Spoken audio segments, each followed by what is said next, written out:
Chequebook देखो कैसी होती है। देखो ये देख लो चेकबुक, यहाँ पे लिखा हुआ है पे टू, यहाँ पे रुपीस, यहाँ पे अमाउंट, यहाँ पे डेट का कॉलम और यहाँ पे फर्म का नाम लिखा होता है।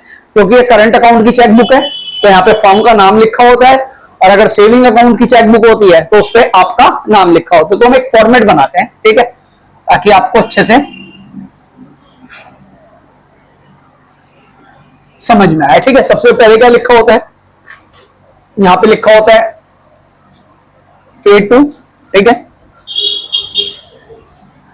फिर एक लाइन बनी है, फिर यहां पे लिखा होता है रुपीस, ठीक है, फिर यहां पे भी एक लाइन बनी हुई है, एक और लाइन बन गई, ठीक है, ठीक है, फिर यहां पे एक अमाउंट का कॉलम होता है, ठीक है, यहाँ पे बैंक की डिटेल होती है जिस भी बैंक का नाम है, और यहाँ पे चेक नंबर होता है। जैसे चेक नंबर बेसिकली 6 डिजिट का होता है, ठीक है, तो बेसिकली फॉर्मेट ऐसा होता है, और यहाँ पे आपका नाम लिखा होता है, जैसे दीपक।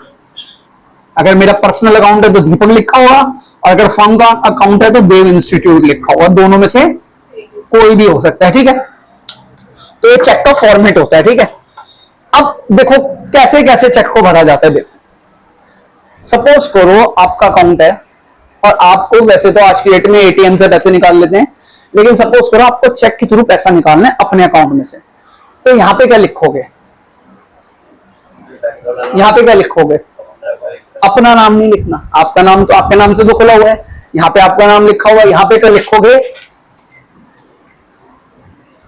सेल्फ। क्या लिखोगे, सपोज करो 10,000 रुपीज निकाल रहे हो तो यहाँ पे 10,000 लिखोगे, और ऐसे इसके आगे करोगे ताकि कोई अमाउंट को बढ़ा ना सके। और साथ में किसमें लिखोगे, वर्ड में भी लिखोगे 10,000 रुपीज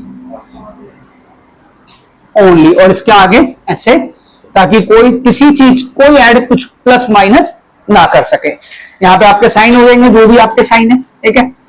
आप बैंक में जाओगे, टोकन लोगे, काउंटर पे जाओगे, अब वो चेक को क्या करेगा, पहले कैशियर क्या करेगा, चेक को स्कैन करेगा, वो देखेगा जो चेक पे साइन हो रहे हैं वो उसके पास जो साइन है उससे मैच हो रहे हैं या नहीं हो रहे, फिर वो चेक को आपको वापस दे देगा, कहेगा एक बार दोबारा से इस पे क्या करो, साइन करो, इस चेक के पीछे आप दोबारा से क्या करोगे, अपने साइन करोगे। जब वो पूरी तरीके से सेटिस्फाइड हो जाएगा तो आपको पैसे दे देगा। तो अगर आप अपने अकाउंट से पैसे निकाल रहे हो तो चेक के ऊपर क्या लिखोगे, सेल्फ लिखोगे, ठीक है। पहली चीज क्लियर है।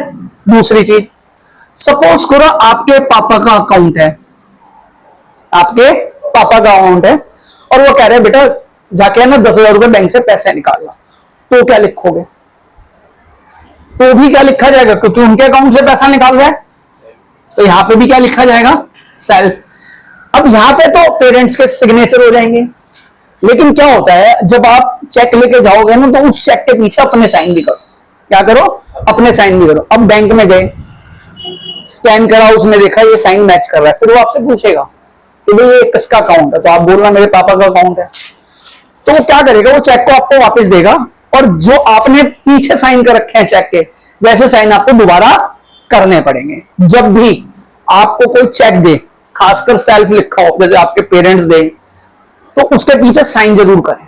क्या हुआ, आपके हाथ से चेक गिर गया और किसी ने पीछे साइन करके निकाल लिया पैसा, तो नेचुरल सी बात है जब साइन उस पर एक ही होंगे, पीछे वाला, इसकी बात नहीं कर रहा, पीछे जो करा जाता है, तो कोई भी पैसा निकाल सकता है, तो उस पर आप अपने पीछे साइन कर लो, क्योंकि साइन इजीली कॉपी नहीं होते। तो वहां पे आप बैंक में जाओगे, टोकन लोगे, ये तो उसके हैं जिसका चेक बुक है, अकाउंट नंबर है, पीछे आपके साइन होंगे, वो साइन दोबारा करके देगा। कई बार अमाउंट ज्यादा होता है तो कैशियर पूछ भी लेता है, भाई आप अपना आधार कार्ड की कॉपी जमा कर दो, फोन भी कर लेगा, जी आपने क्या किसी को भेजा 50,000 रुपए निकालने के लिए, तो वैसे भी कर सकता है। तो जब आप अपने पेरेंट्स के बिहाफ पे या किसी के बिहाफ पे भी पैसा निकालोगे तो यहाँ पे क्या लिखा जाएगा, सेल्फ लिखा जाएगा। क्लियर है, पक्का।